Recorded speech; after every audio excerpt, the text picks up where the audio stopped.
काँग्रेसचे नेते व माजी मंत्री सुनील केदार यांनी लाडकी बहीण योजनेवर केलेल्या विधानाचे चांगलेच पडसाद उमटले आहेत. सुनील केदार यांनी काँग्रेसची सत्ता आल्यानंतर ही योजना बंद करणार असल्याचं म्हटलं होतं. त्यावर शिंदे गटाच्या नेत्यांनी जोरदार टीका केली आहे.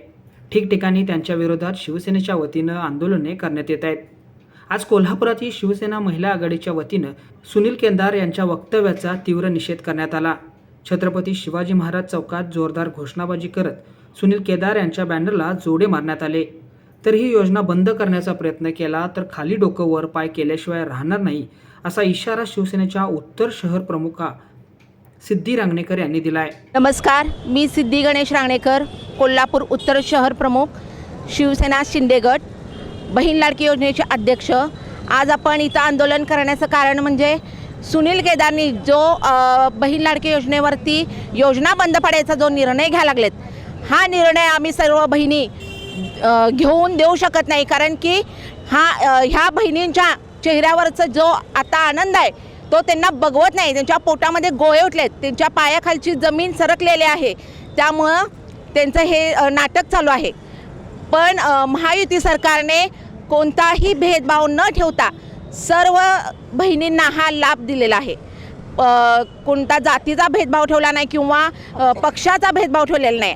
सर्वच बहिणींना ह्या योजनेचा लाभ मिळालेला आहे. त्यामुळे ह्या बहिणींची योजना जर काय बंद पाडायचा प्रयत्न केला तर आम्ही बहिणी सर्व मिळून खाली डोकं वर पाय केल्याशिवाय राहणार नाही.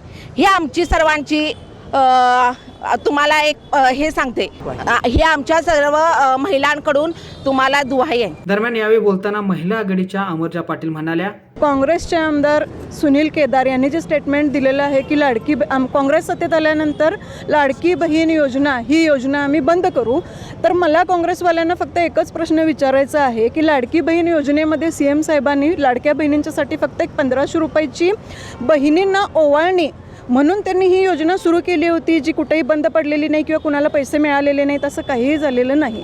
ही योजना व्यवस्थित सुरू असताना जर काँग्रेसला जर प्रॉब्लेम येत असेल की तुम्ही मतं विकत घेता, हे जे काँग्रेसवाल्यांचं मत आहे, तर मला तुमच्या माध्यमातून काँग्रेसला एक विचारायचं आहे की महाराष्ट्र सोडून इतर ठिकाणी ज्या इलेक्शन आता होणार आहेत त्या ठिकाणी काँग्रेसनं जाहीरनाम्यात असं म्हटलेलं आहे की आम्ही महिलांना 6000 रुपये देऊ.